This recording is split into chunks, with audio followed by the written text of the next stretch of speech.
No more ties, knockout win.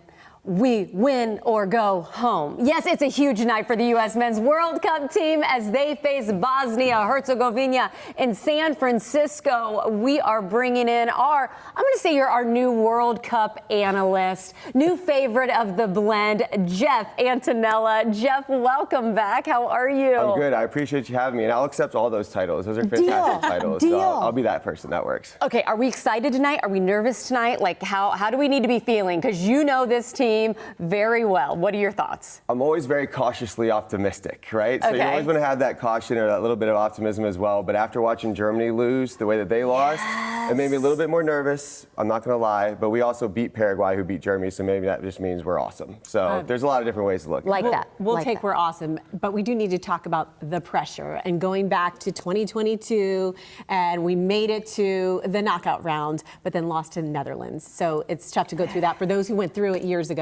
And now you have to say, I'm redeeming myself. Yeah, I think that the team learned a lot in that game. That's what I'm hoping for. And then obviously the opponent that we have in this first knockout stage are not as hard as Netherlands. So I think that there's a lot to be taken from that. But I mean, you see it anytime that the pressure's on, it's knockout. Both teams are fighting for their lives, and there's so much national pride on the line for both these teams. The games are going to be exciting. They're going to be intense. And I think everyone's going to be glued to their TV for 90, 120, and penalties, however long the game goes. Well, and I want to talk a little bit about Bosnia and Herzegovina. It seems like they have really been in that like win or go home mentality, even though the knockout round just started. But they've really had to prove in themselves. What do you think about this team? Because momentum is definitely on their side as well. Whereas, we came away with knowing we could lose that last game. Yeah, they definitely understand what it is to play in these big games, right? They had to beat Italy just to get to the World Cup. Yeah. They had to go through penalties. They had to go through this experience before.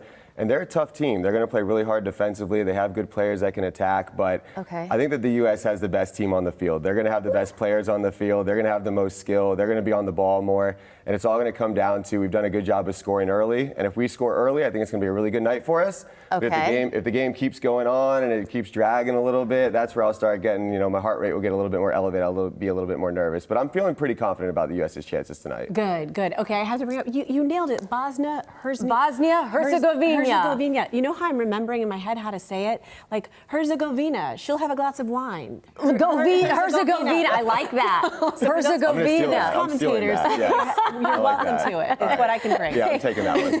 I do want to also put the spotlight, of course, on the U.S. team. Yes, we dropped that, last game. However, the press conference from our head coach, we've got to talk a little bit about that because he had fun. So many members of the media were like, hey, you lost. And he's like, time out.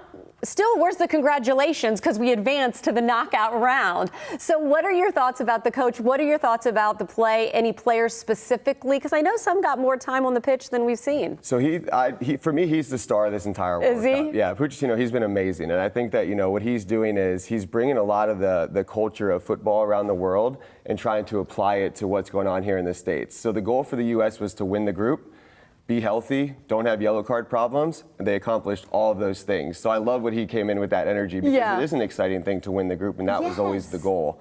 And I think that what we learned in that Turkey game, there were different players that really stepped up. So the persons that scored the goal, Austin Trusty, I thought he did really well. Sebastian Berhalter, I thought he did really well. And I also think there were some players that might have played themselves out of the conversation too. So I think that we learned a lot about the team that's going to be going forward and the players that we can use in the knockout stages. So I think that that's how they kind of used that game, and everybody's healthy for the most part and ready to go. So I think it's all positives. Nice. Jeff, we love talking World Cup with you, but we've got to talk Rowdies too, and of course a great game for the weekend. Yeah, absolutely. So of course, this is the perfect jersey for the moment. The U.S. Rowdies jersey that they came up with. So we're going to run back the watch party again for the game at Al Lang, so that'll be a ton of fun. Last time I think there was 3,100 people there. The videos were crazy. Kids were doing tarps off. It was a whole thing. So were you doing tarps off again, Jeff? No. Come on, you knew I was going to ask you about it, buddy. I've been keeping my shirt on a little bit more in public. So what a professional. Yeah, I try every now and then I got to turn the professionalism on. So that was a lot of fun. And then for that one, the gates open at 6, and then the game obviously kicks off at 8. Last time, everybody showed up like 5 minutes before kickoff, so there were thousands of people in line. So try to get there a little bit earlier for the ticketing people. And then the 4th of July game this weekend, the Rowdies and the 4th of July is always a big thing. They've done that throughout the course of history.